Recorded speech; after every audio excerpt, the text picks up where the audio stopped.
kameno muri Kigoyi bazima Imana ihabwe icubahiro. N'aya magambo y'Imana tumaze gusoma. Uyu mwanditsi wa Zaburi ahandi yanditse yandikira amajambo ariko usomye Zaburi ya Dawidi hamwe yisarishiriza imbere ya Abimeleki nawe agaca amwirukana akagenda. Yari kabwira abantu b'Imana bari kumwe nabo arabwira ngo kuri umurongo wa 12 hahirwa ihanga rifise Imana.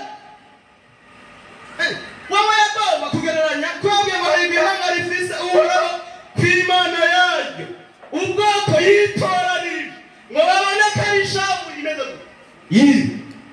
Ubushize cyabwira umubwiriza mureke tubice Imana igomba ko Imana yagomba ko tubishavu yihari n'abantu yitoranirije abo baricurira abantu ko baragize baramenyanye.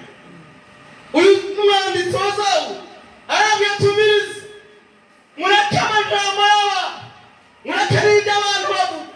Ndabwira abantu mw'iyo minsi imitima ihagaze muhumure hahirwa ihanga rifise Imana yawe. Hahirwa ihanga rifise Uhoraho Imana yawe. Abo barahagaze abo bararindi. Arabwira ngo Uhoraho yitegereza ari mw'ijuru. Uyo ari mw'ijuru ngo abana b'abantu bose kandi ubiriza arabwira ngo adagiye ku ntebe y'icubahiro. Mukigeze kuri ibyo aca yitegereza ababa mw'isi bose ababwira ngo niwe jambo rikomeye. Ngo nibabumbe imitima y'abantu bose. Ahagombe kutwenga Uhoraho naho ngo ari hari bagera kutwenga birishoboka kuko nibabumbe imitima y'abantu bose avuga ngo iki gihagarira nuko ngerera abantu n'Imana.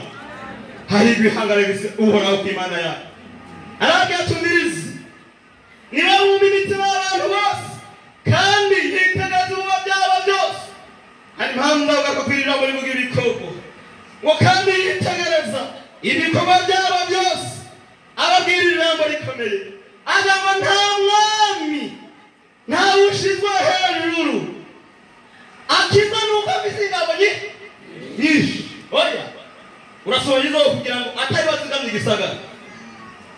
Ico gihe ndababwira twebwe haturitse ikintu bari bakija kwirondo abantu b'abagabo hari abari bari kwirondo kandi kagari mu bucaguca ko intambara yaheze na 2 z'umurango. Iyo ntambara yaheze na 2 z'umurango haruguru y'uwanza haturitse ikintu twebwe twakora muri kwirondo. Urabona abana nyene batiko barakura tujana n'abandi bantu n'abandi bantu kumbe ndakantu babanje kugira ngo abantu babanze babegere baje kora iby'abantu.